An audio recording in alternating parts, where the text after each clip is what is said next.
the record button for this, but for everyone's knowledge, oh, what was that? Oh, yeah, perfect. I just did.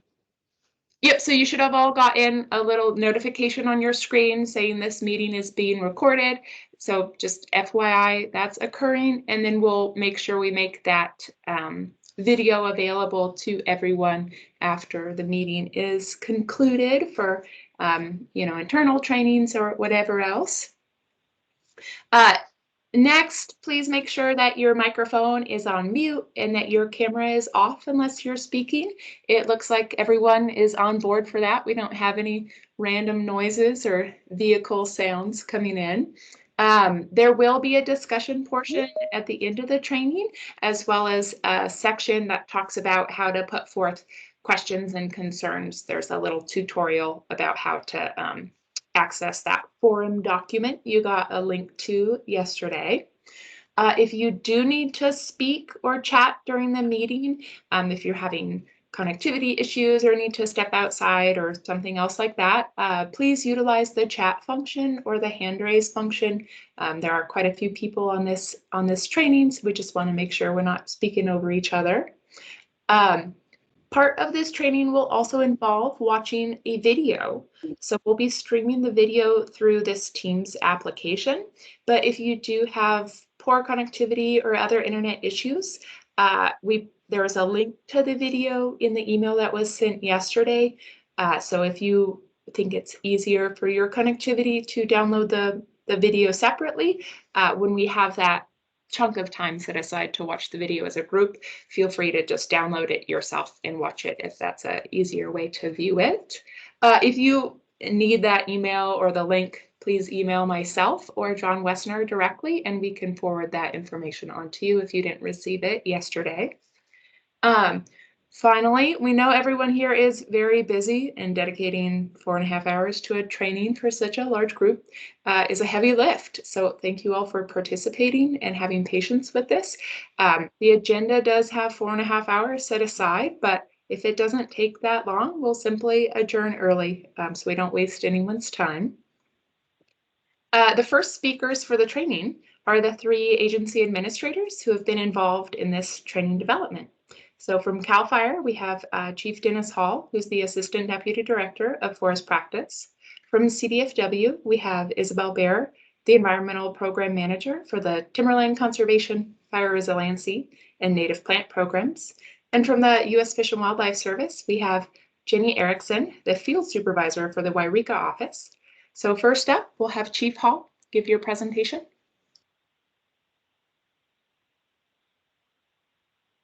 Good morning. Can you hear me okay? Yep, loud and clear. All right. So over the last several years, legislatures recognized and worked to address the need for landowners to actively manage their timberlands, specifically through timber harvesting and fuel reduction activities. This is in recognition of the impacts from climate change and forest health, leading to significant losses of life, losses of entire communities, and impacts to all our forest resources across the state. The legislature recognized that by identifying ways to make our process for reviewing and permitting harvesting more efficient and cost-effective, more landowners would actively manage their forest resources. They're particularly sensitive to the need to manage those timberlands of small landowners. We began to see significant increases in budget and staffing, but also an emphasis on the use of exemptions, an acknowledgement of the need for training, guidance, and outreach to landowners, RPS, and LTOs. The legislature went so far as to pass AB 2889, requiring CAL FIRE to develop and provide such guidance. They also are funding career development programs to ensure we have needed professionals out in the field to carry on this work. I consider this NSO training as intended to provide such guidance that will ultimately lead to efficiencies in plan review. As you know, we have also been collaborating with our partner agencies on several fronts to specifically find efficient ways for landowners to manage their forest lands in a manner that protects spotted owls, seeking to develop or improve the processes we currently have available in regulations. We now have a spotted owl resource plan in the north.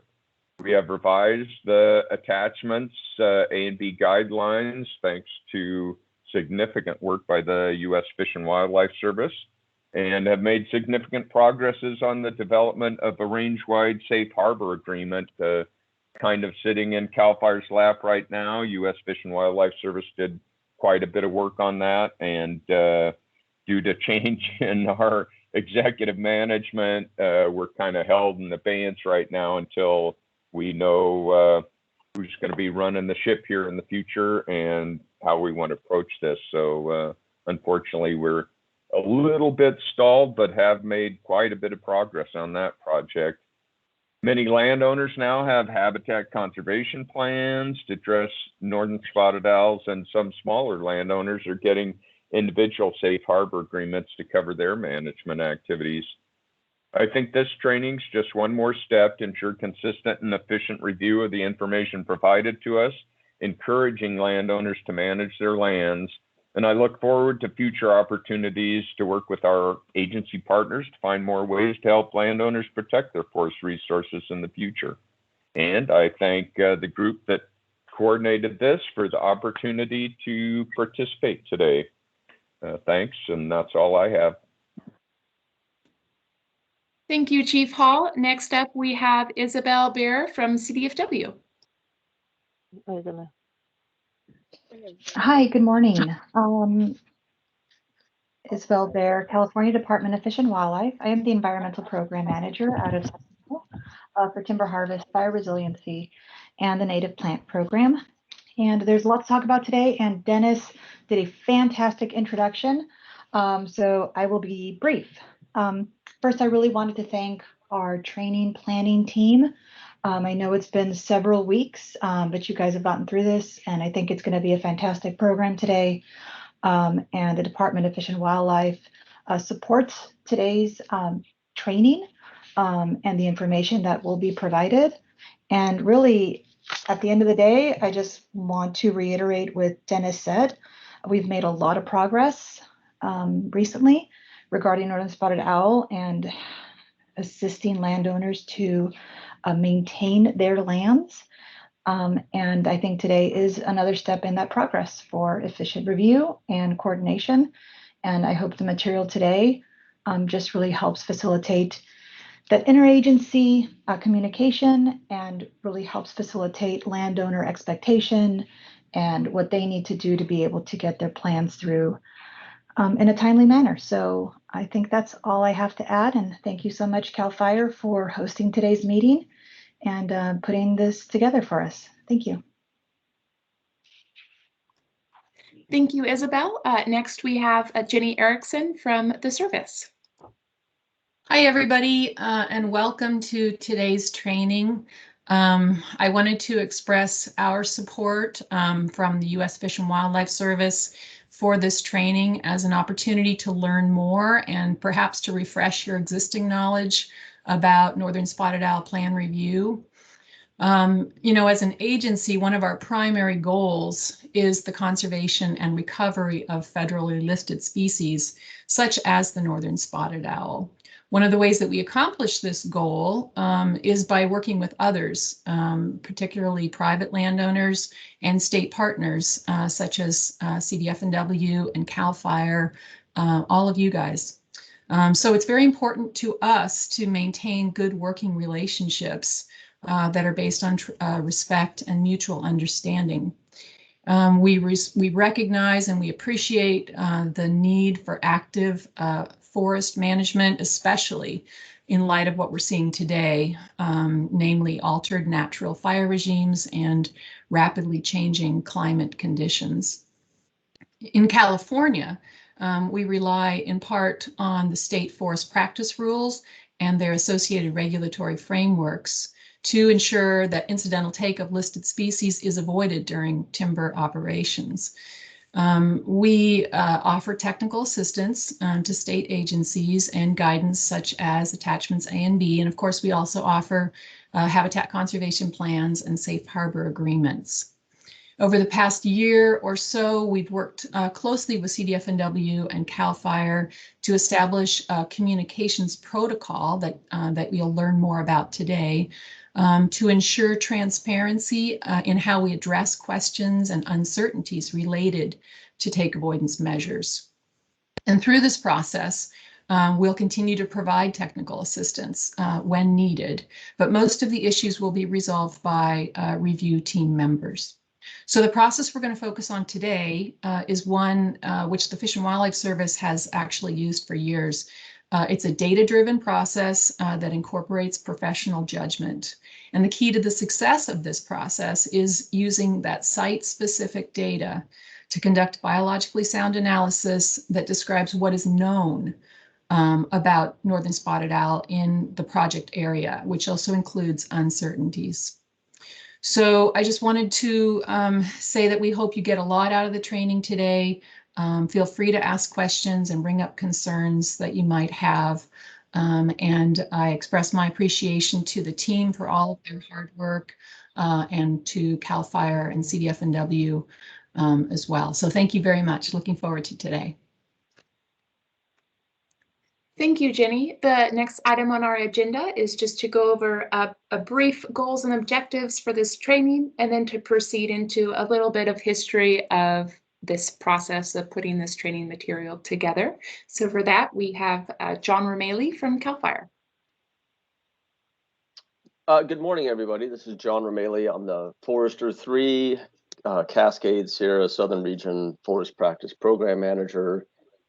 I run the review team office in Reading and the program manager for the Fresno office. And the communication goals and objectives, this is going to be more of a 10,000-foot level view on spotted owl take avoidance determinations. As far as the chat goes, what we would like to do is use the chat if you have audio-visual problems, if you need us to speak louder, simple questions.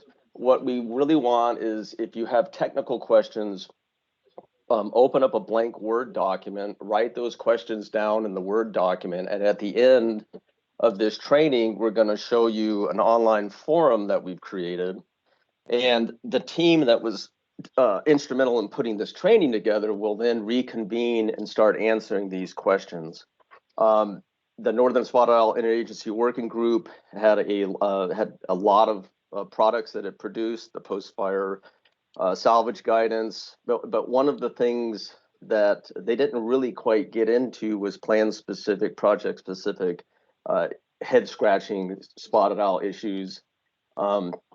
We know that the Interagency Working Group is on pause right now. We're not sure how that will progress in the future, but the team that was together to put this training together will actually reconvene. We don't have a schedule yet, but we've all committed to reconvene to answer the technical questions. So we would prefer that the chat only be used for again simple questions that we can answer right here on the meeting, or more technical issues such as you can't hear us and those kinds of things. But we'll use the forum, which again, Gwen will show you. And there's a link at the bottom of the agenda that I'll actually show you where you can put those questions in the forum. So how we got here, just to give you a brief background on me, I started surveying for spotted owls in 1988. That was part of the Jack Ward Thomas system that they had going on in Oregon and Washington, and I know it also happened in California. I happen to be working in Oregon for the Forest Service, and I moved to Mendocino County in 1993 to work for the private industry, and I worked there for 20 years, and then I moved to CAL FIRE early in 2014, and have been associated with the review team first in Fresno, and then I moved up here to Reading.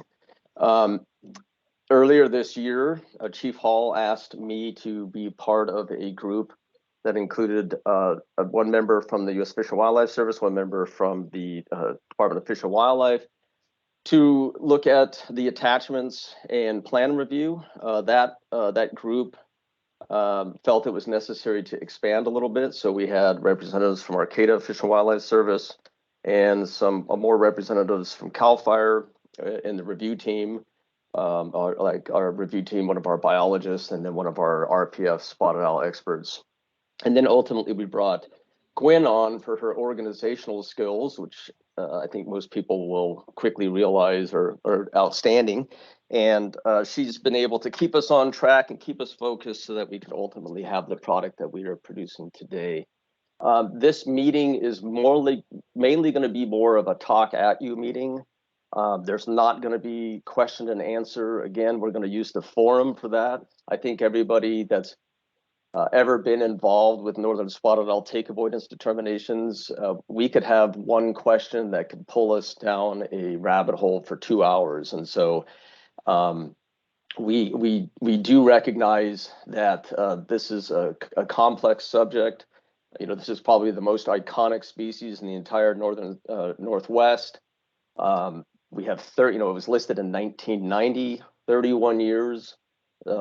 Science has changed, protocols have changed, and guidance has been revised and updated along the way. And sometimes the guidance and the regulations don't necessarily match. So we have to walk that line between what is necessary for statutory and regulatory certainty and what is necessary to bring guidance in. So this is more of a presenting it to you. We want everybody's voice to be heard. We just can't do it in a forum with 50 people because it would be a never-ending meeting. So again, please use the forum. If you don't want to do it right now, again, stick your questions on the on a Word document, and then you can cut and paste. It may not go the full 4.5 hours. The training video is actually only about 30 minutes long. We show it for an hour.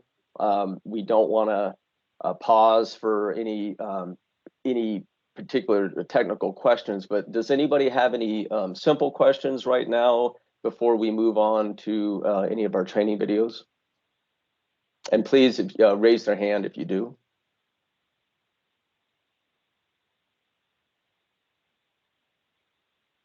Okay, well, hearing none, I will tell people that we've worked on this for 18 weeks. We've touched on a lot of subjects. We've had some subjects that have spanned multiple meetings. The definition of activity center, abandonment, temporarily unoccupied, a lot of those things that for anybody who's worked in the northern spotted owl process realizes that these can be sometimes touchy subjects, and there is no black and white answer for a lot of these, because every single owl, master owl territory, and every single project is different. We look at what are the operational plans of those projects, what are the silvicultural practices, what are our road construction processes. So again, a very, very technical issue, one that we want to continue to focus on, and one that we want to continue to meet. And hopefully this will ultimately be what the interagency working group did not get into, which is actually plan-specific type of questions. So from that point on, I will hand this back over to you, Gwen. Thank you, John. I'm going to quickly unshare my screen and then share the video again. So give me one moment here. We'll get everything moving. All righty.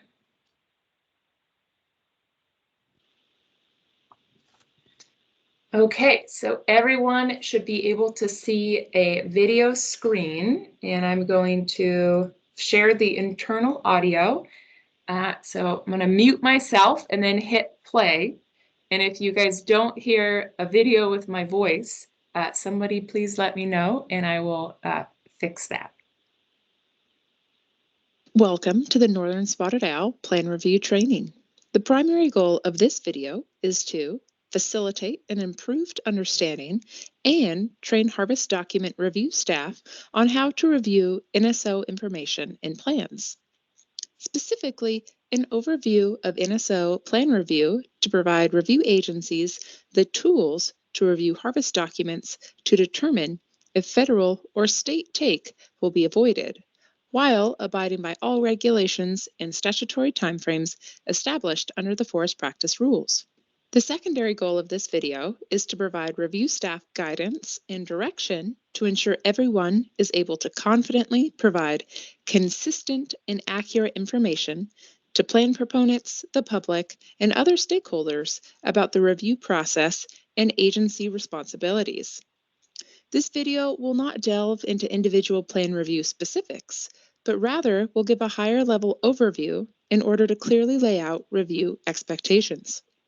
This training was developed over the course of many weeks through close collaboration between high-level CAL FIRE, CDFW, and U.S. Fish and Wildlife Service staff.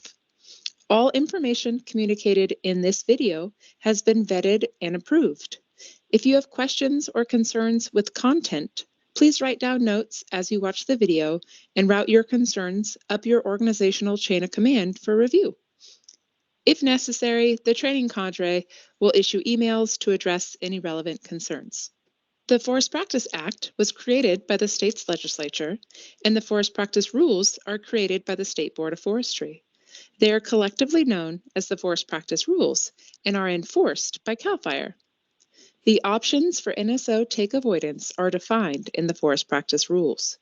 All rule references for this video are from the 2021 Forest Practice Rules. For simplicity, this video will refer to all NSO rules as 919, though both 919 and 939 apply. Before we discuss specific take avoidance tactics and how to review each option, let's go over a few overview items. What is take? Take is defined in the Forest Practice Rules.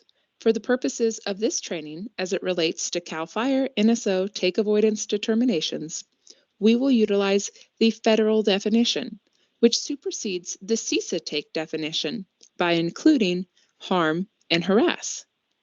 Take, as defined by the Federal Endangered Species Act, means to harass, harm, pursue, hunt, shoot, wound, kill, trap, capture, or collect, or to attempt to engage in any such conduct. CDFW enforces the California Endangered Species Act. Again, the state definition omits harm and harass. As discussed earlier, the Forest Practice Rules define the options for NSO take avoidance. The information is located under Section 919.9.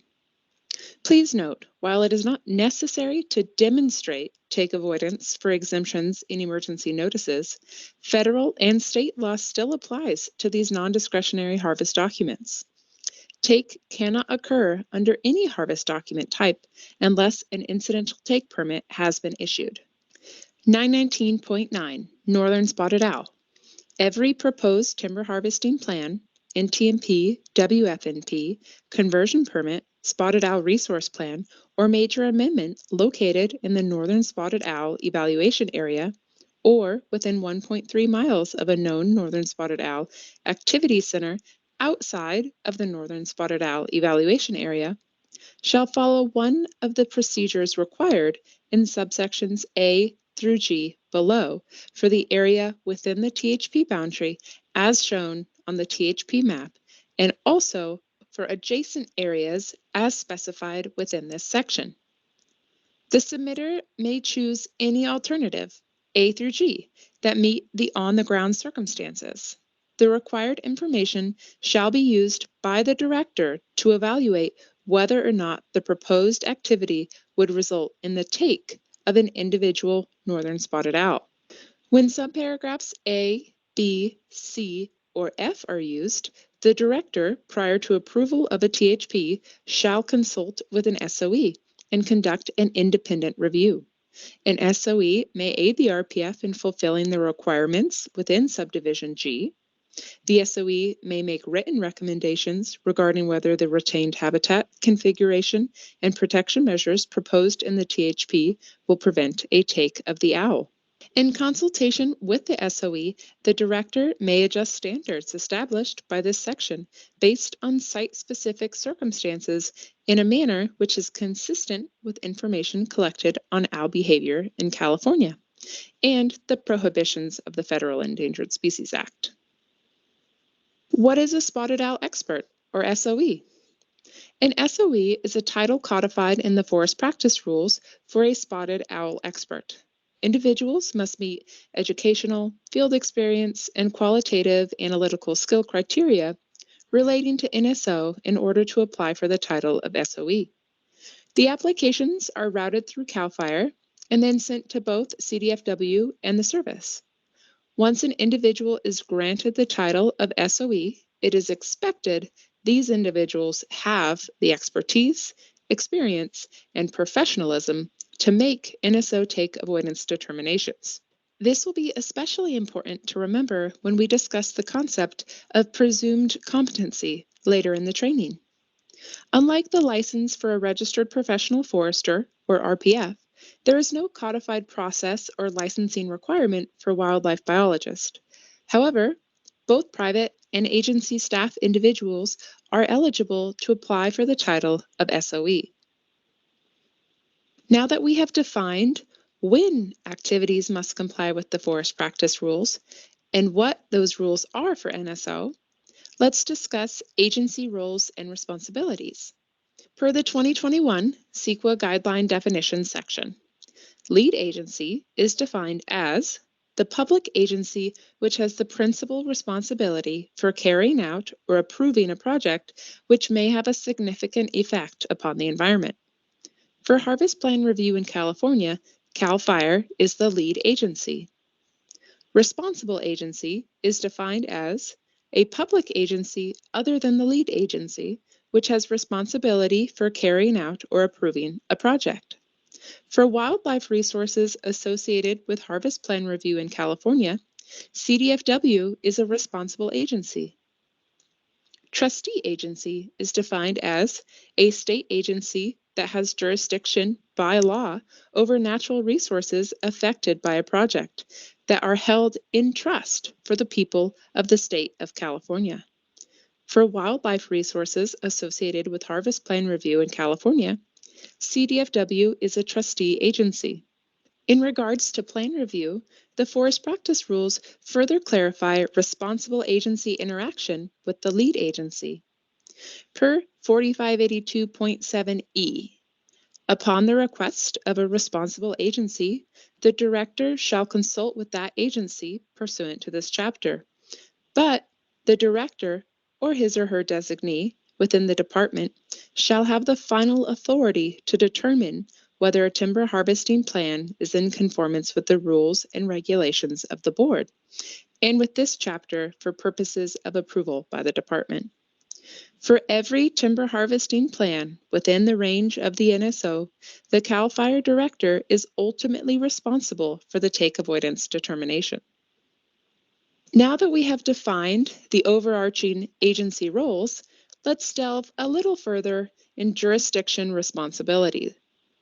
Per 898.2, one of the conditions requiring return of a plan is if implementation of the plan as proposed would result in the taking of an individual northern spotted owl, prohibited by the Federal Endangered Species Act.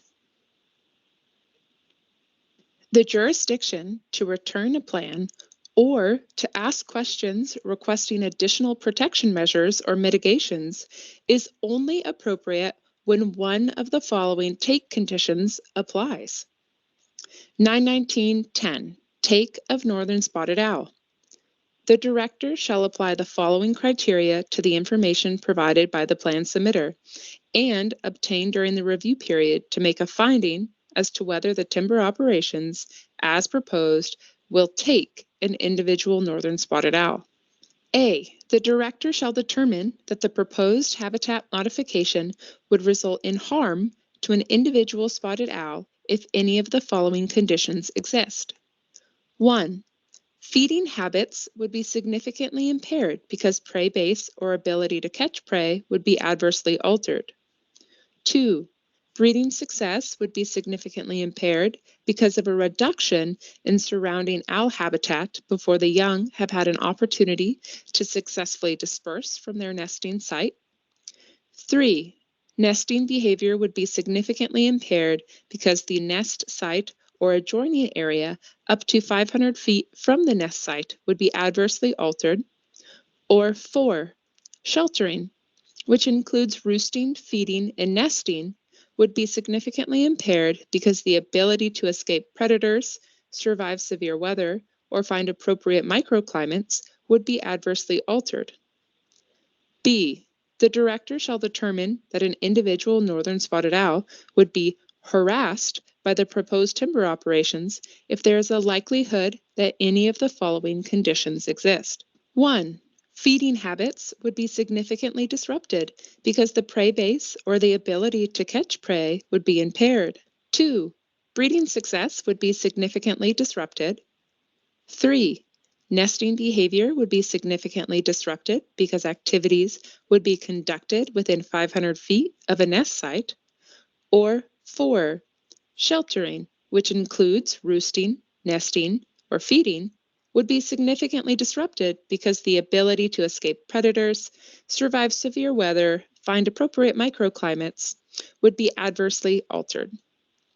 Reviewers are looking to agree with plan proponents to a reasonable level of certainty that their analysis of take avoidance is valid at the state and federal level. Project reviewers should be able to connect the dots to adequately assess that take will be avoided. Another professional should be able to assess the same information and come to the same or similar conclusion. The idea of reasonable level of certainty will be especially important when we discuss the topic of presumed competency later in the training. Further, if the director or his or her designee determines the proposed operations will result in the taking of an owl, in order to return the plan, they must provide the plan submitter with the following. The same applies to review questions requesting additional mitigations for NSO take avoidance. The reviewer must go through steps 1 through 3 as described below anytime they come to a different conclusion than what the plan proponent indicates concerning NSO take avoidance.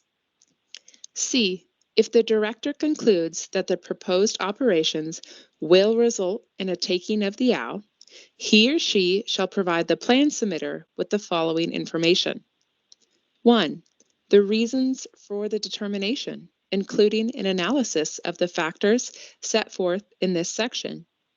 2, the information which was relied upon and which was instrumental in making the determination.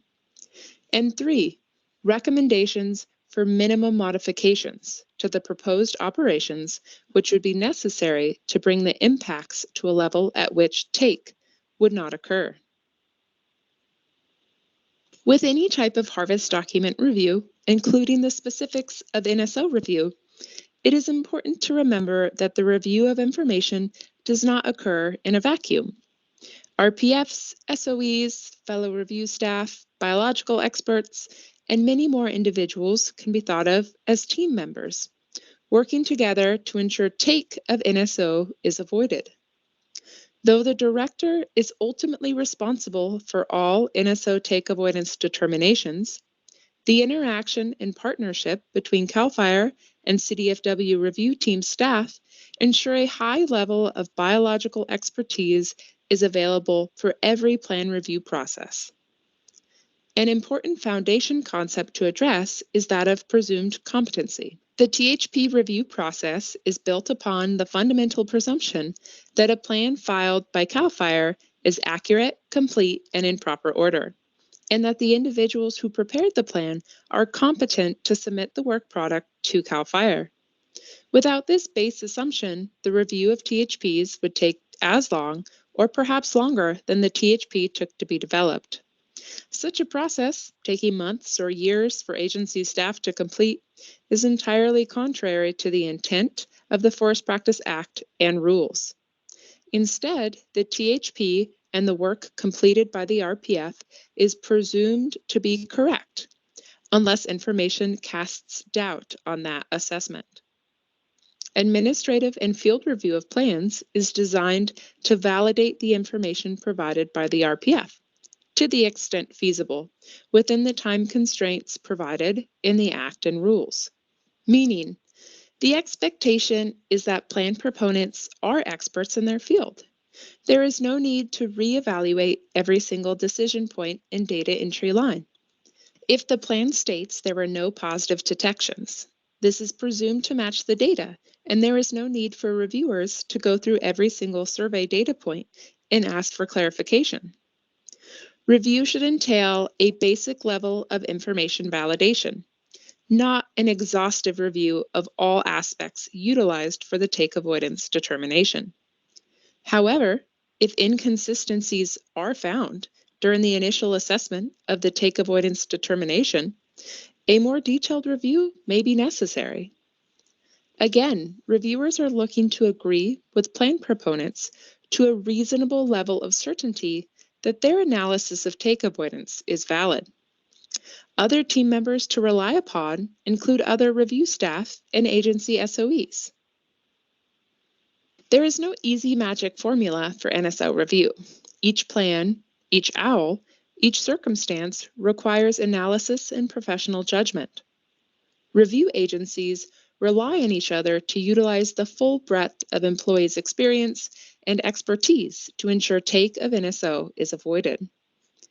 It can be expected that when there are many experts involved, and oftentimes complicated review of NSO take avoidance determinations, that there may be some differing professional opinions. This is a healthy sign of employees being passionate and dedicated to their jobs. CDFW and CAL FIRE leadership staff have recently released a memo explicitly describing how to deal with these differences such that they get routed to the appropriate supervisory level in a timely fashion for resolution, such that all statutory review timeframes are adhered to. To ensure consistency in the resolution of outstanding questions and concerns related to biological data and species protection measures within the timber harvesting plan review process, the following communications protocol was agreed upon by CAL FIRE and CDFW staff. 1. During the plan review process, CAL FIRE and CDFW staff should first seek mutual resolution of questions and concerns related to biological data and species protection measures. For example, this could include an informal phone call between reviewers to discuss their views on why a submitted take avoidance determination is or isn't valid and what information they are relying on to come to their conclusion. 2. Unresolved questions and concerns developed during plan review by CDFW or CAL FIRE review team staff are to be elevated to both the CAL FIRE Regional Forester II review team chair and the CDFW Senior Environmental Scientist Supervisory for discussion. For example, if during the informal phone call no agreement could be met, then the question or circumstance will be brought to the attention of the supervisory individuals. These individuals will look at the question and determine how to proceed. If both parties agree to a viewpoint or determination, then that will be what is reflected in any review team recommendation. 3. Any remaining questions or concerns will be elevated to the Environmental Program Manager in the CAL FIRE Regional Forester III Review Team Manager for review. These individuals will look at the question and determine how to proceed. If both parties agree to a viewpoint or determination, then that will be what is reflected in any review team recommendation.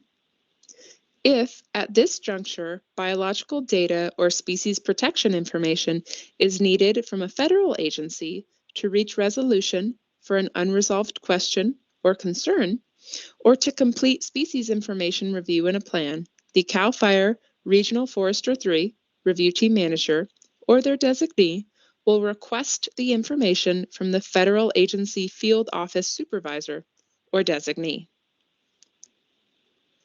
We now all have a firm understanding of our responsibilities and authority to review harvest plans. Let's delve into the different options to propose take avoidance, as well as take in the forest practice rules. Utilizing one of the codified take avoidance options, or take option, in the forest practice rules is the only way to propose discretionary timber harvesting activities within the range of the NSO. This overview is not exhaustive. Specifically, it will not go through 919.9b. The rules associated with B have not changed, and technically, this take avoidance measure is still available for project proponents.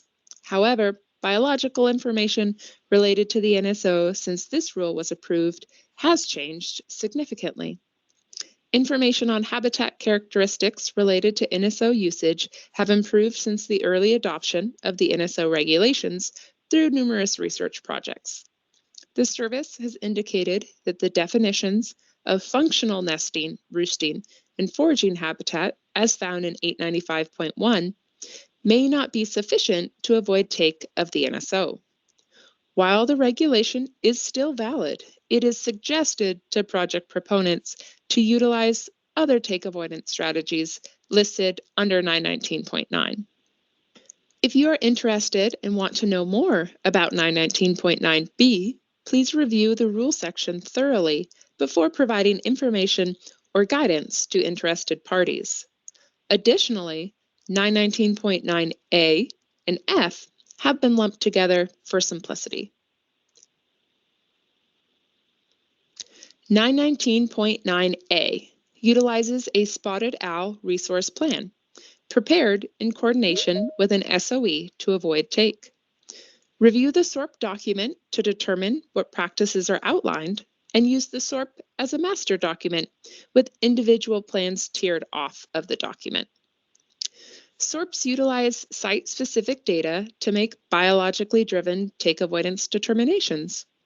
For example, some SORPs may utilize differing habitat definitions based upon what the collected data has indicated the NSO in that particular area are using for nesting or foraging activities. Be sure to thoroughly review the SORP document prior to reviewing an individual harvest plan take avoidance determination. Please note, a SOMP is not codified in the forest practice rules and handled through the service, and is considered technical assistance and falls under 919.9e. 919.9f is essentially utilizing an existing SORP with minor modifications by an SOE. When reviewing these proposals, review the original SORP and then review the modified proposal and reasoning for change to determine if you agree with plan proponents to a reasonable level of certainty that their analysis of take avoidance is valid.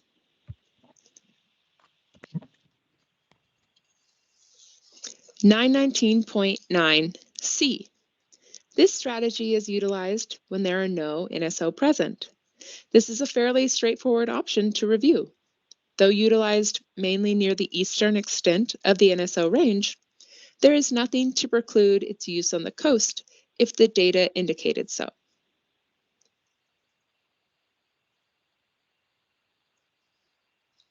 (919.9e). This is the rule section specifying technical assistance from the U.S. Fish and Wildlife Service. From a review standpoint, they are quite simple. Check to see if the TA is current and if the plan area is covered within the TA letter, and then move on.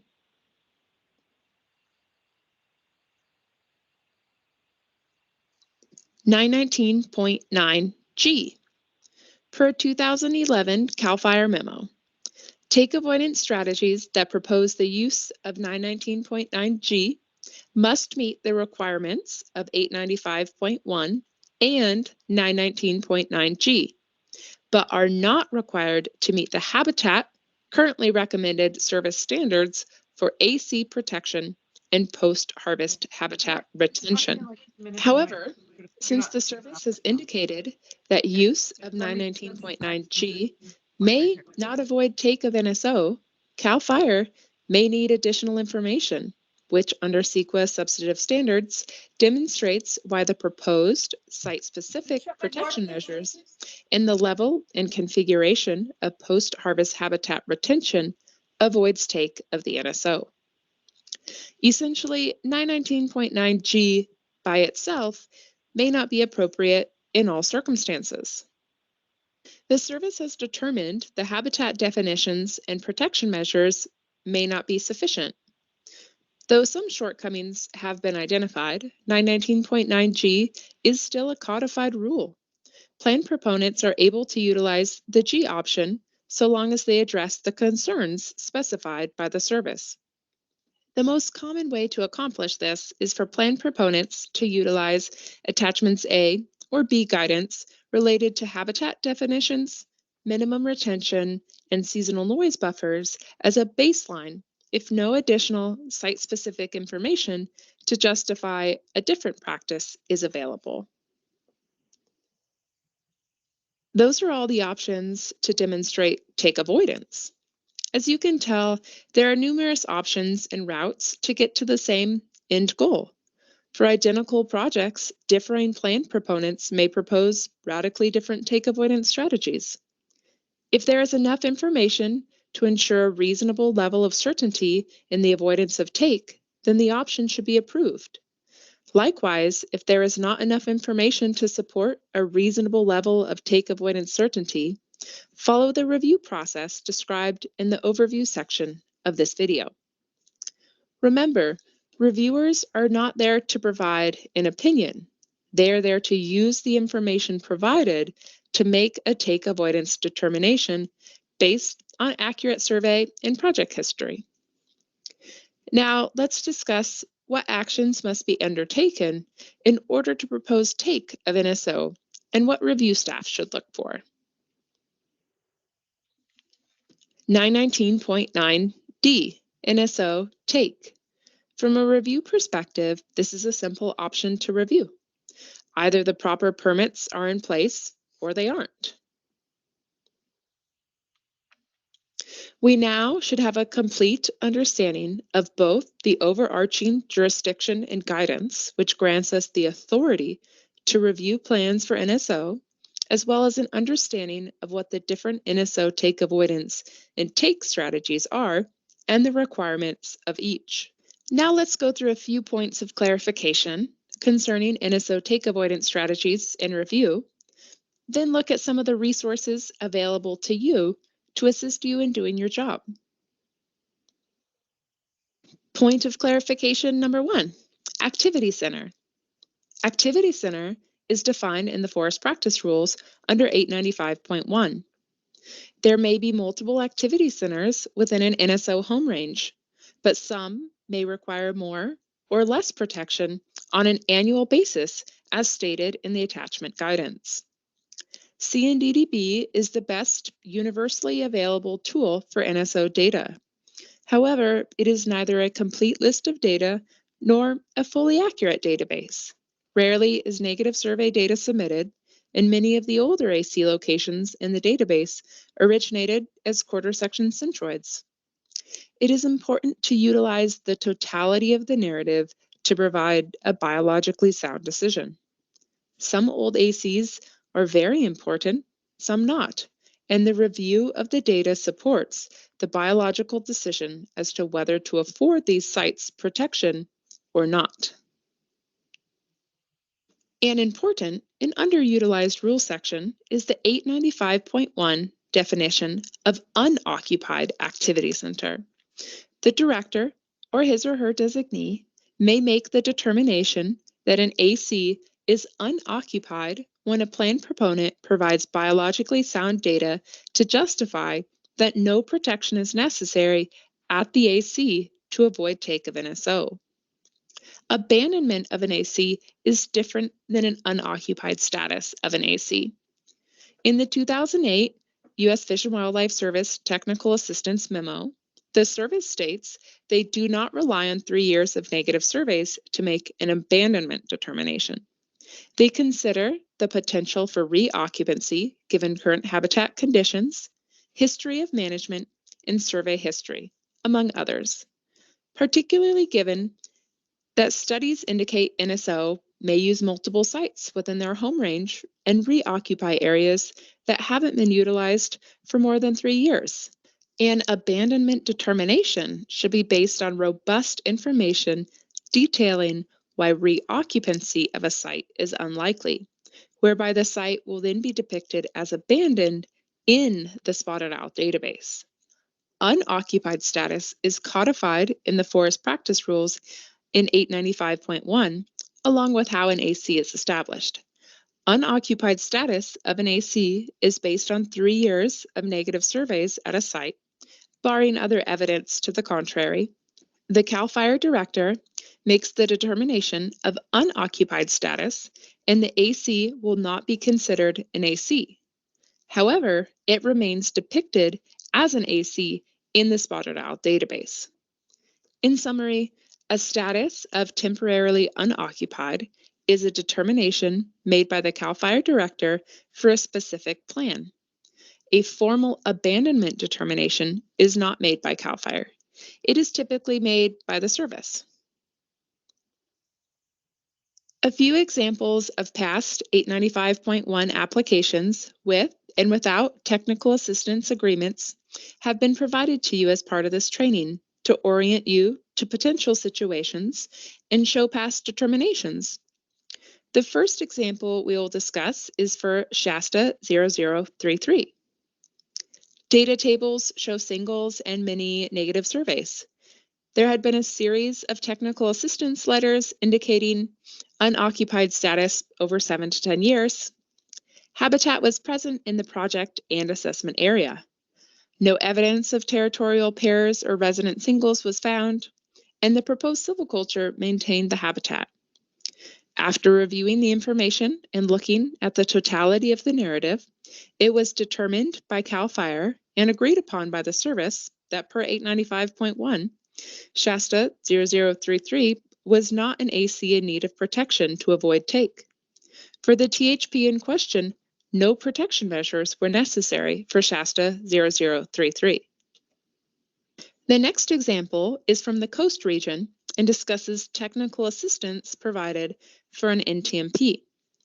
Within the TA, not all nest sites were given equal protection. The application of this TA can be seen in the 2015 NTO, in which unrestricted selection harvesting was allowed through an older nest site.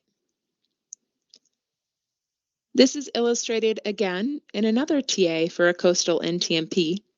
This example is with a 2016 NTO. The overarching message is that not all nest sites and not all ACs need identical protection. Point of clarification number 2.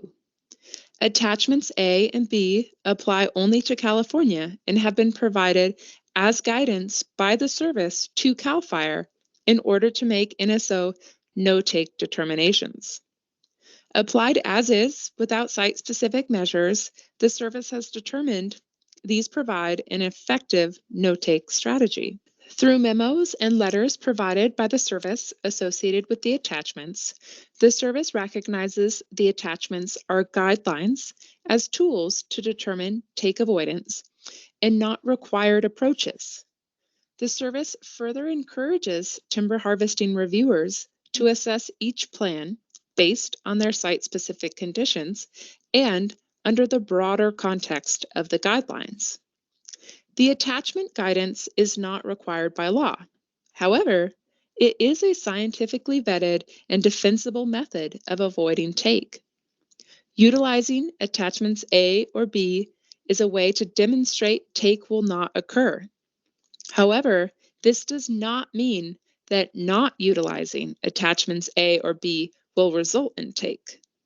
Plan submitters should be prepared to clearly exhibit take of NSO as being avoided, and plan reviewers should be prepared to assess those proposed measures and/or provide additional measures or modifications to meet take avoidance. Attachments A and B are meant to provide guidance so that even an individual with little to no background in NSO, with no previous survey information or data, is able to confidently make a no-take determination. The guidance encourages plan proponents to utilize site-specific data to guide professional judgment to make proposals and determinations specific to each individual area. For example, it may be entirely appropriate to allow year-round use of a road within the 1/4 mile buffer of an active AC, based on topography, traffic patterns, and/or other pertinent variables. Alternatively, this may not be an appropriate proposal based upon the same criteria. When proposing site-specific take avoidance measures, it is the plan proponent's responsibility to gather information, look at the circumstance, use biological information, and professional judgment to make a defensible argument. Negative survey data is an excellent way to justify a proposal. If there is not sufficient data to justify a site-specific proposal, then project proponents should gather additional survey data or consider not utilizing a site-specific measure. As stated earlier in the training, reviewers are not there to provide an opinion. They're there to use the information provided to make a take avoidance determination.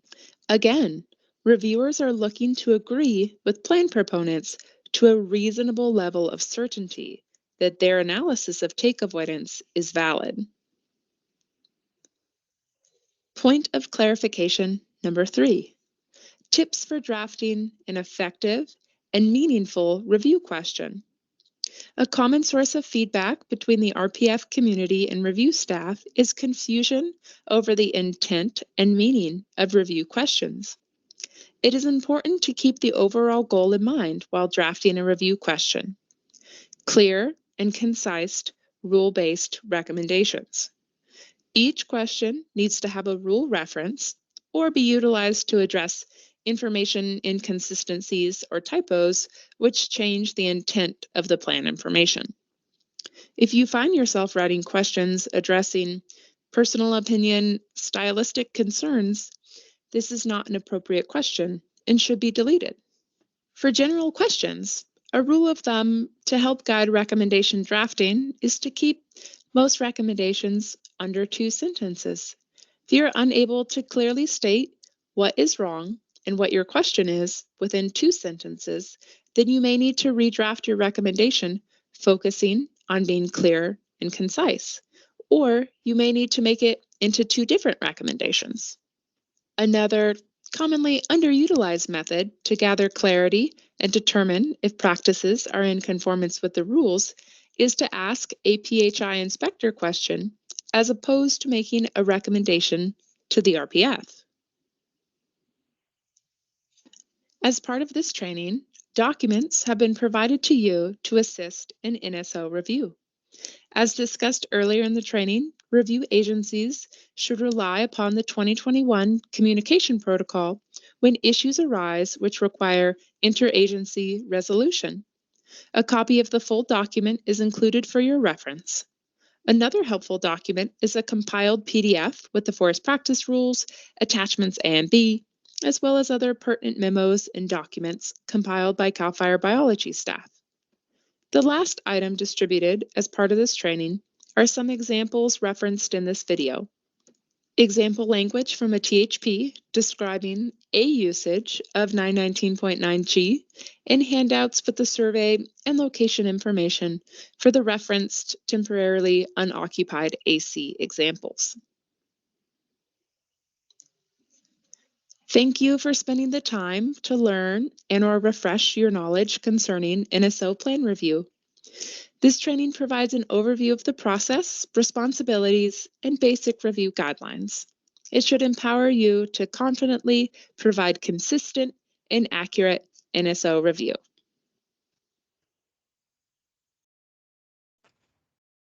Okay, that concludes that video portion. Again, that was a video that was created and put together through close collaboration over many weeks with all 3 agency interaction in that. Before we move on to the next agenda item, I'm going to hand the meeting back over to John Romali to just do some post-video wrap-up discussions. Thank you, Gwen. I hope everybody recognized Gwen's voice in the training. And if people want to hear her voice again, CAL FIRE has produced another training video on our authority on timber operations in timberland. That was done in conjunction with our forest practice enforcement coordinator, Thimmy Boris.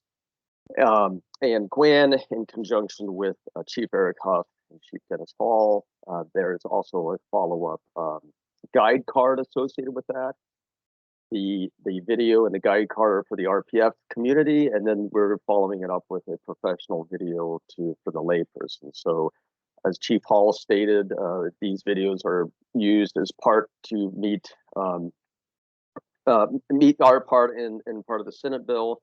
And not that we developed them because of that, we developed them separate from that, but they just happen to meet what the requirements of the Senate bill are.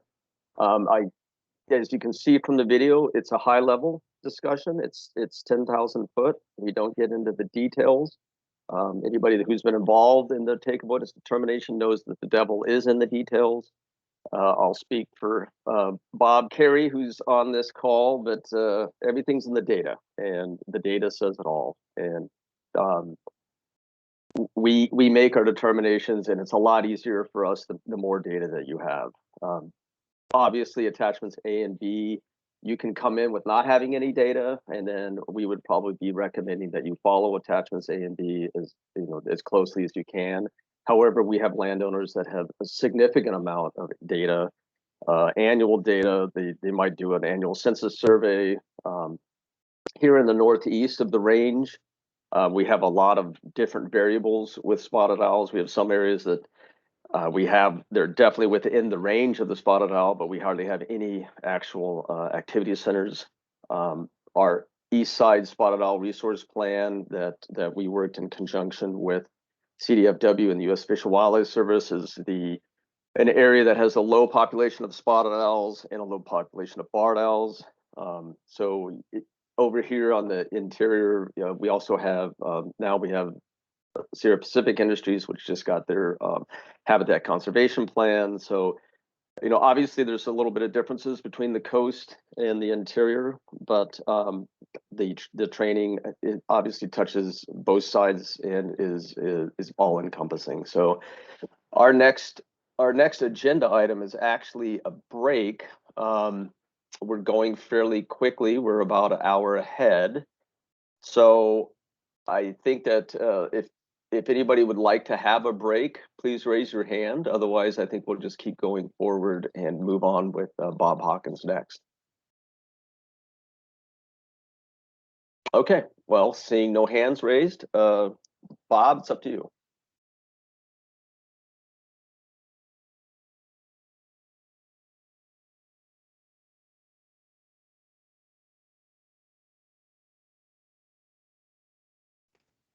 Not sure if you're speaking, Bob, or not, but we can't hear you.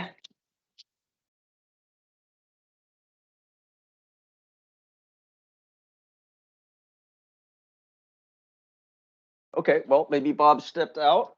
What I'll do is go through the walkthrough of the handouts. So let me grab the screen, and we can get back to Mr. Hawkins in a moment. So can everybody see the screen? Yep, we can see it. Good. Okay, thank you. So we have 7 handouts. Most of these are old handouts. Stacy Stanish, our biologist, put together this comprehensive review PDF. Actually, I'm opening it up right now in Google Docs. If you download it, it's just a really awesome tool. It has a table of contents. It has all the old attachments A and B, the new attachments A and B. It's a very, very comprehensive document. The other document we have, here we go, is there was a flow chart that was produced around 2008. And the flow chart at that time, this is almost identical to the flow chart of 2008, except at the very bottom, we did change this part. The flow chart after the service handed the take avoidance determinations back to CAL FIRE, there was still a lot of interaction with the service. We also know that the service provided technical assistance for NTMPs up until 2018. So this particular flow chart would ultimately point to where we need to go to technical assistance with the service. We changed this part because now we have the communication protocol that wasn't present when we did the flow chart 13 years ago. So this is a modified and newer version of the flow chart. Go back. We have a decision tree. This was put together by Dr. Michael Baker. It was, again, it's a high level, and it's meant to as a 10,000 foot. All of these are, the comprehensive document has everything that you could use as part of your review, but we also have some decision trees and flow charts, some extra tools for people. We have the communication protocol. If anybody did not receive that, we do have this document that is based on, I want to talk about this a little bit. The difference between the interior and the coast is on the interior, people typically use 919G, but they call it G+. On the coast, you'll see people use 919E, and they'll refer to the attachments. If you were to read this, this was an SPI plan. This is obviously before they got their HCP. This is actually a really good synopsis of the history of where we got and how we got to where we are and why they use 919G. However, they make it very specific that they're going to use the enhanced habitat definitions and survey protocols of the 2012 survey protocol and attachment B. So this was present in almost all of their plans on the interior. I'm assuming it was similar to their, they don't have as much lands on the coast, but this is actually a really good example of why people use G. There's been some discussion amongst the group as to whether attachments A or B is technically the result of a discussion, because people can, the attachments themselves actually talk about the fact that you could provide deviations to those attachments, and the service may not be involved when you do those. So we haven't landed on a direction on that, but Chief Hall was going to be talking to the service to determine whether or not we can still consider that a discussion or technical assistance. However, if you were to read this, and it is identical, whether you call it 919G plus or whether you call it 919E, basically you come to the same conclusion. This was an impact analysis document. This is one more document. This isn't part of the comprehensive document that Stacy Stanish put together. So we wanted to point this out. This also talks about the fact that while you don't have to maintain the habitat as recommended in the attachments, that the service has, as Gwen noted in her presentation, the service has told us that the definitions of functional nesting, functional roosting, and functional foraging may not be always likely to result in take avoidance. And then we have, there was a discussion on Shasta 0033. This is the actual data table associated with that. And so if you wanted to look at some of the more finer tooth of why that decision was made, not to require protection around this old activity center.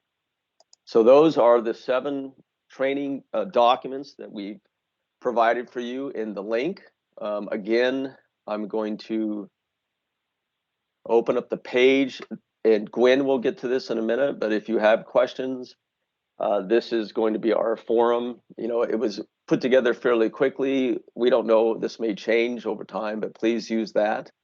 And let me go back. And Bob Hawkins, did you happen to show up? Yeah, John, can you hear me now? Yeah, okay, there you are. So I went through my portion, and you were going to have a brief discussion as well, so go ahead. Yeah, thanks. And I apologize, everyone. I had to call back in. Something happened with my mic. Thank you, John. Thanks, Gwen. I just wanted to briefly chat, provide some discussion on consultations for northern spotted owl. I just want to remind everyone that the process that you've already, watched in the presentation, and everything that you hear today, it applies to consultations as well.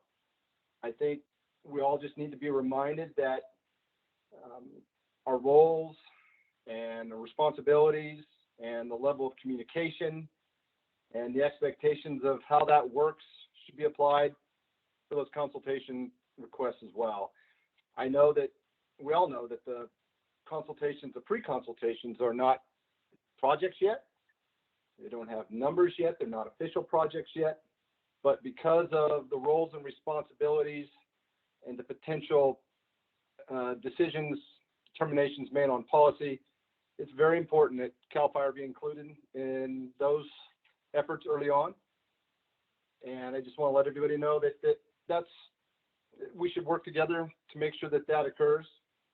We're looking for a consistent approach, both through the THP process and the consultation process.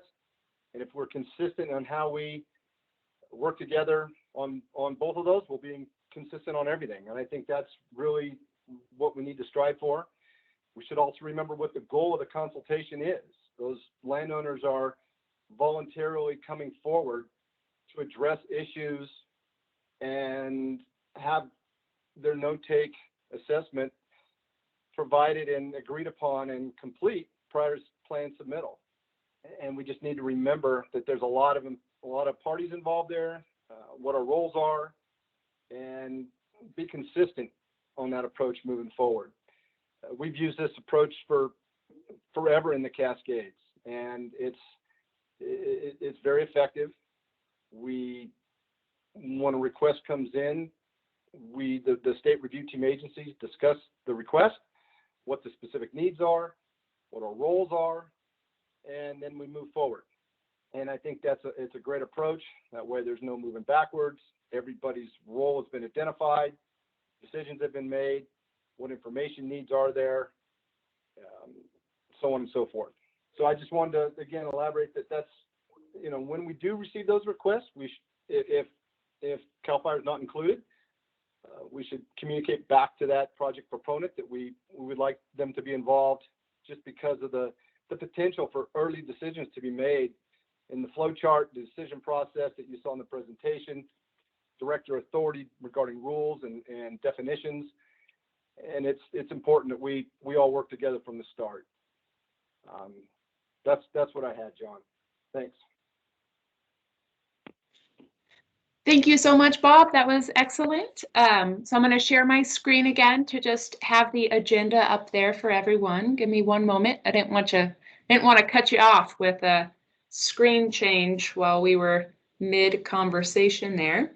So we have been moving forward at a much faster pace than is on the agenda, which is excellent news, because less wasted group time is always better. So up next, we have just a quick discussion section, but we did leave a spot in there. We're well ahead of schedule for a break. Does anyone need a restroom break, coffee break right now? Raise your hand if that's something that you would rather do than just move forward with the training.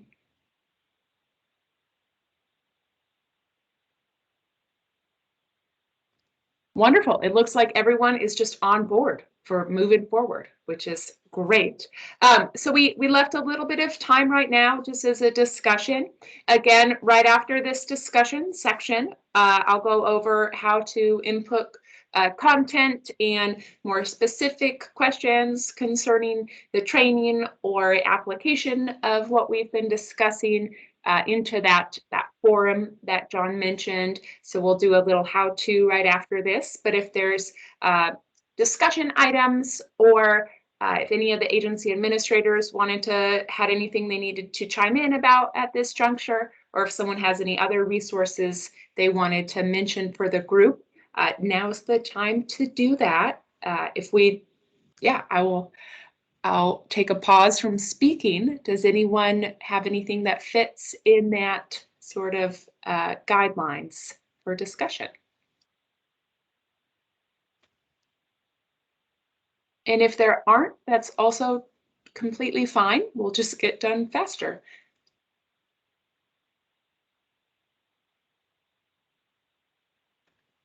Okay, so you can see my screen here. So in that agenda that I emailed out, oh, do we get someone trying to speak?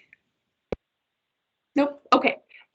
In the agenda that got emailed out, and then I'll send another follow-up email after the training today with any notes and then a list of all those links we're referencing again. There's a little shortened link underneath this section that talks about the forum page. So you can either copy and paste it into a new tab, or you can right click and open it, however works for you, and you'll open up a essentially just a shared folder in a Google Drive. So if you can bookmark this page, or however else you want to keep it. You can keep that link in a saved folder, whatever else, just to access it. In here, there's two folders. One of them is the agency question inbox. So if you click on that, it's just a Google Doc, nothing fancy, very similar to Word doc. So the same copy paste, Control C, Control V, all the same formatting that goes along with just a normal Microsoft Word document. So looks like there's someone else in here right now. You can see when there's other users, they have these little emblems up at the top, anonymous. This one is an anonymous Python. I think Google just assigns fun animals, so there's always mystery ones in there. Oh, it looks like, oh, there we go. Anywho, so once you're in here, I have an example question just written in there. And then what you'll do is you'll just copy example question 1 and go down there and then just fill it in with the information. So if there's a content specific question, or if there's something to do with a harvest plan or a TA letter or something, then you just input the information. So the first line is just, is this a coast or interior question, to orient that training cadre into, what sort of background information they may need to gather to try to provide clear direction on that. The second bullet point there is, what agency are you from, which office? And then if you want to put your name on there, then that's also entirely, it's a great addition. If you didn't want to put your name, there's also nothing that makes you put a name on here. So for example, if I were submitting a question that I had about content, or I just wanted some clarification on something, I would put CAL FIRE, I would put Reading Review Team Office, and then I would put Gwendolyn Ozard, Forester 1 Review Team member. And then underneath right here, I would just type out my question. So it could be 1 sentence, it could be 4 paragraphs, however you want to get through kind of whatever the concern or issue is that you want clarification from that cadre. Again, the 3 agency cadre there that will get information back to you.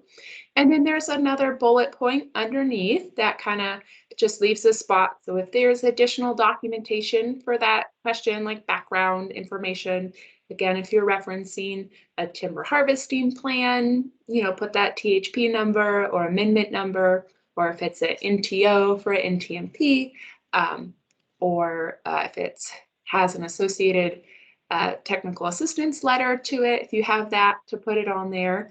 And if there's other, information types that you want to add on there, please feel free to add as many bullet points or whatever else to get the information across. So these will go on there, and then the agency, the 3 agencies, so CDFW, CAL FIRE, and the service, that training cadre that's been putting this training together, all has access to this folder. So that when questions show up, they'll get together, and might be a super simple answer, or it may be a much more complicated, involved process to get clear direction back to the end users on an application or interpretation. But they'll do that, they'll put the answer. So for example, question 1, example 1, and then they'll go down here and they'll put, example answer 2. And then that way there's a history of this. So if you have a question, you can open up this little forum area and maybe your question was already answered, or maybe a very similar one already got posed, and you're able to get some guidance from that.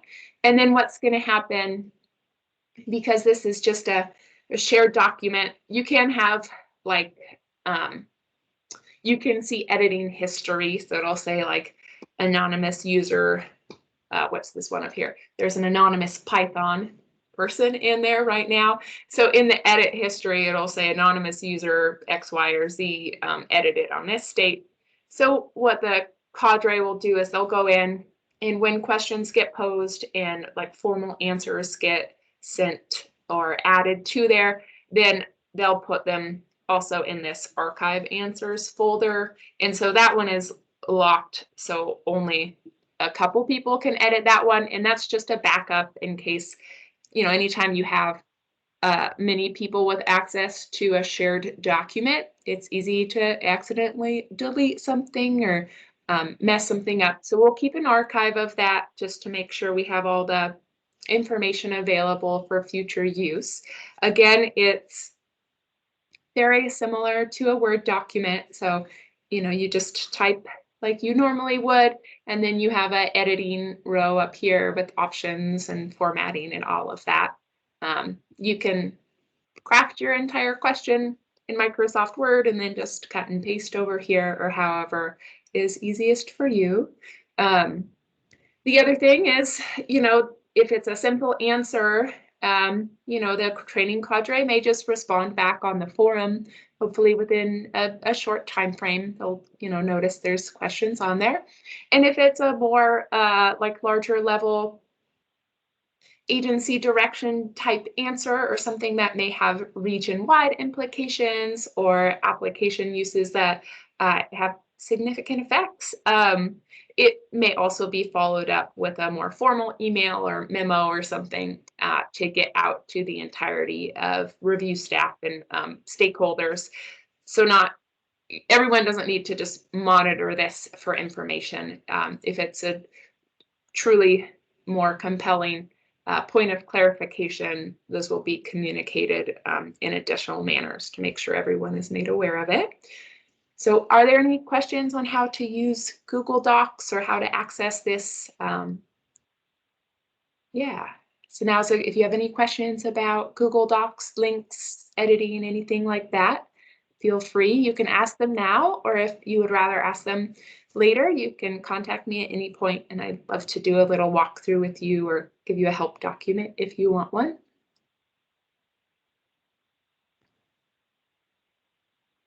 Wonderful. Well, let's just go back to our agenda there.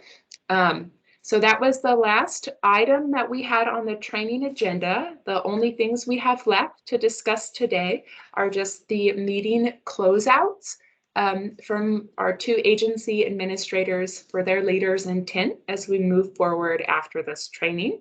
So before we go to Dennis Hall and perhaps CDFW, I'm not sure if Isabel, you were planning on speaking or not. Before we go to those two, do we have any comments from any of the other speakers or items that we should address before we close out the meeting?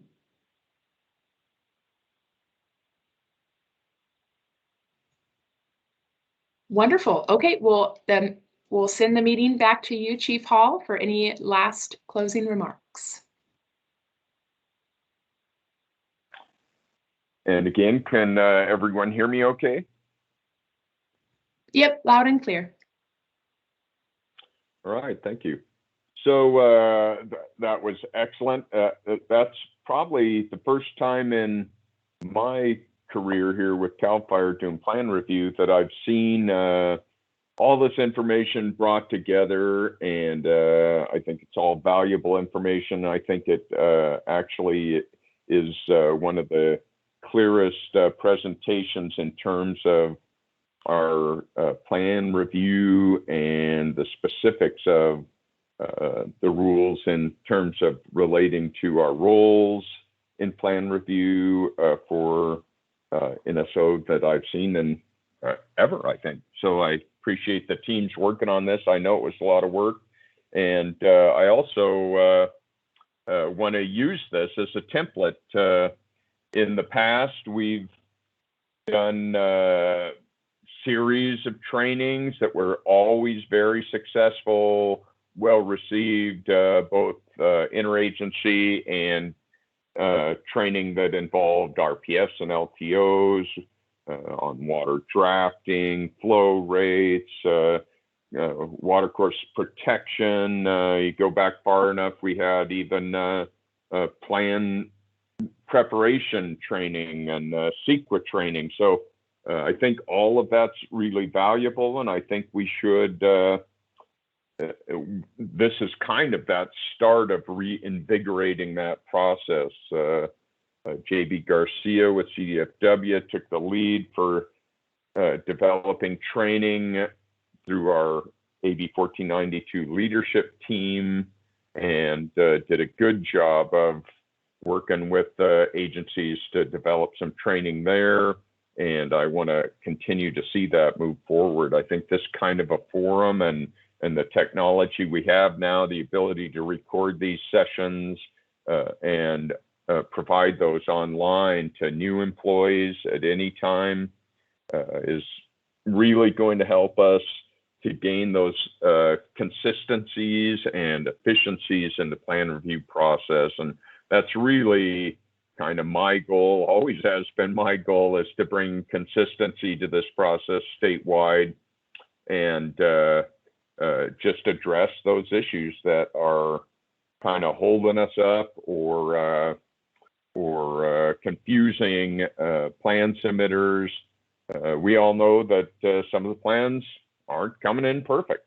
And this is our way of understanding how we address that in our process.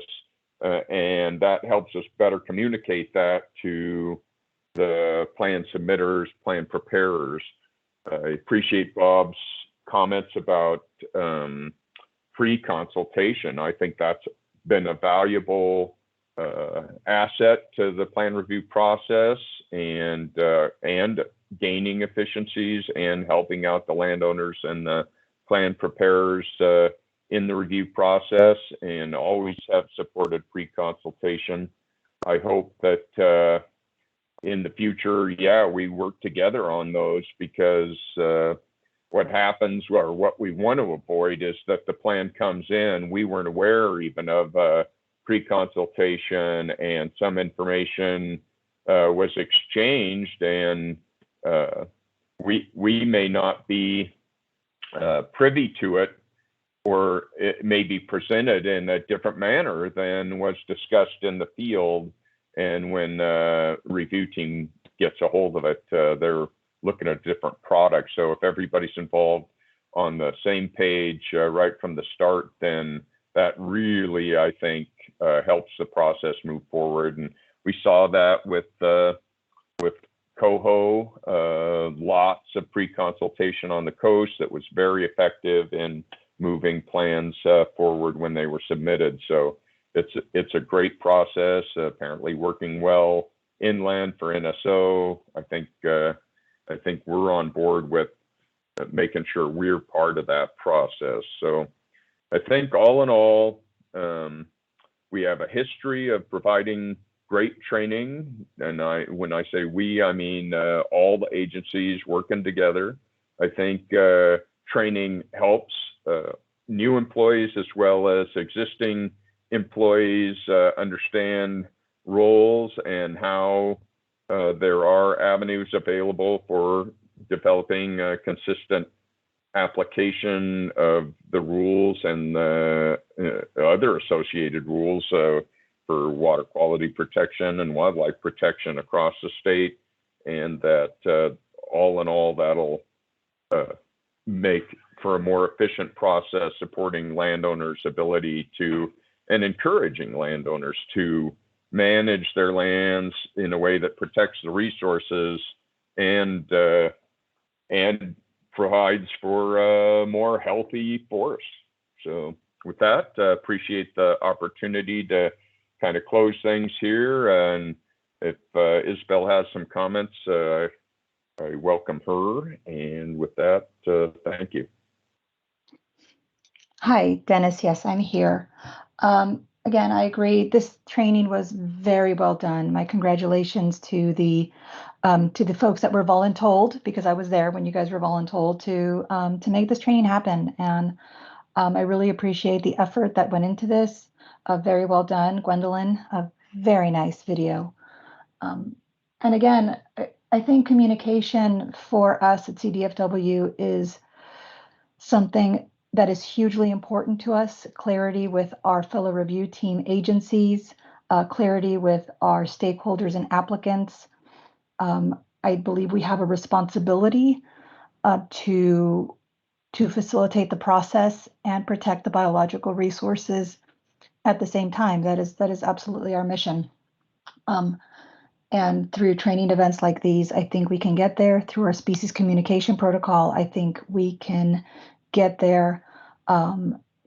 Thanks to everybody on this team, on this training, for your time and your attention and your hard work getting these plans through. And again, I just really appreciate everybody's time. We support these kind of efforts. I wholeheartedly agree that we need to do more training like this to have everybody on the same page. It helps existing staff, it helps new staff, it helps the supervisors and managers and others that get calls when communications aren't as smooth as they could be. So hopefully we will get there on all fronts. I know these are difficult topics, but I really appreciate everyone's time. And again, well done, training team. Thank you so much to Dennis Hall and Isabel Baer. I will pass the meeting over to John Romali to walk us through adjourning the meeting. Thanks, everyone. Thank you, Gwen. I hope everybody can recognize how much work Gwen put into this with the video. She wrote up an entire script. That script was reviewed multiple times by the 3 agencies. She's recorded it. She's actually had to re-record it. Has editing software, so it's turning into a pretty cool tool. Again, we've used it before, and maybe we'll start using it more in the future. I really do encourage everybody to use the forum page. That actually came about very recently, and because we knew that we had to convene the team again to start addressing what may be very, very complex questions. And we want people to ask those questions. Take avoidance determination is not easy. I mean, there are very simple plans, and we also know there are ones that are incredibly complex. I think it would be hard to argue that the collaboration between the 2 state agencies and the federal agencies since the spotted owl was listed in California has been actually very unique and has probably done a lot to species conservation and avoidance of take. And I think all of us have been a part of that and a critical part of that. The private industry, our sister wildlife agency, our federal wildlife agency, we've done a pretty good job. It's unfortunate that we have other things that are impacting our owls, such as barred owls and fires now. It would be nice if all we had to do with was individual take avoidance, and we didn't have those other impacts that are affecting the species. But I think that we've worked well together over the years. As Isabel said, some of these can be difficult topics, but we have always worked together. And please use this forum, and let's continue to do so. I'm sorry that if people scheduled 4.5 hours and now they're realizing that our training is only going to be about 1 hour and 45 minutes, but we wanted to just make sure that we had adequate time in case you never know what's going to happen in a training like this. But we're happy that it went as efficiently as it went. I hope everybody got something out of it. Please use the tools. Download the documents from Google Docs. Again, the comprehensive review that Stacy put together is just a really awesome document. She put a ton of work into that. And call Gwen or I if you have any other questions when it comes to accessing any of the Google Docs. Gwen's actually probably the better person for that. But thank you all for showing up. We really appreciate this. So with that, meeting is adjourned. So take care.